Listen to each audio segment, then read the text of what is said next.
natolotra androany kosa ny loka tamin'ilay lalao izay zany misoma ao anatin'ny gazety izay zany tantindry mitoraka ity dia miavaka satria dia mpandray anjara telo be zao no indray notolorana telo etsy ariary tsirairay avy tonga amin'ny fotoana alohana ny loka misy zany misomitsika amin'izao fotoana izao somary efa kely ny tamin'ity herinandro ity misy hafana satria fetin'ny pasy tsika dia misy ny fanomezana nomen'izay zany ho an'ireo mpamaky mafatra be ny fantanina tamin'ny andro iny dia ny hoe amin'ny firy ny vaovao matv amin'ny teny malagasy dia ny valona amin'ny valo ariva betsaka nareo no nahita ny valony marina fa misy zany ny nahita le hoe isan'ny mahavaly an'izay valony izay anankitelo nday nahita ny valony ny isan'ireo olona nahavaly ny valony marina dia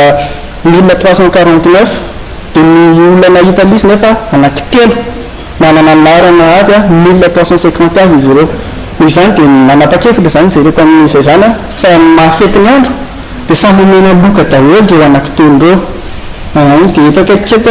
volony Antananarivo irenika anisan'ireo nahazo arabaina ianao zany dia io lokanao Sotrato dia ihany koa Mémoire Soandrianina dia arabaina ianao Sotratoko dia ny farany Minihery Lovaniaina arabaina nareo ie fantanina voalohany apetraka aminareo zany nareo hoe aloha fakafantatra tsy mifankafantatra dia inona no mahatonga anareo inona ny ankafizanareo amin'izany gazety izay zany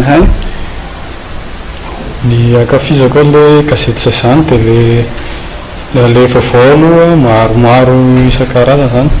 dia tena mahalinana mamaky gazety izay zany dia le torohevitra ao anatin'ilay gazety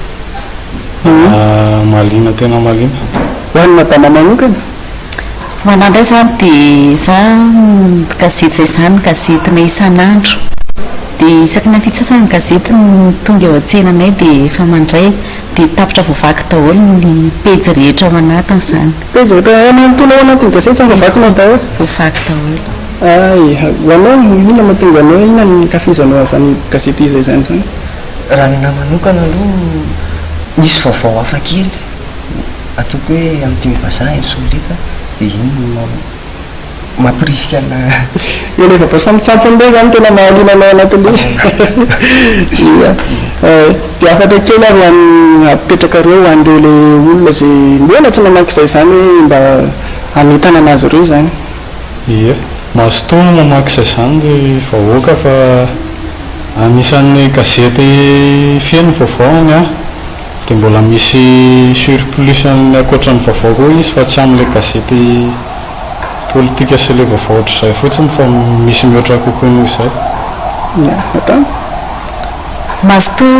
mamaky gazety zany fa zay lim-baovao ny mpandrosoana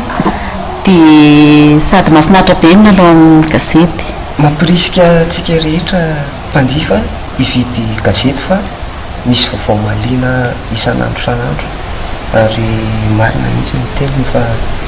lim-pandrosoana ny lim-baovao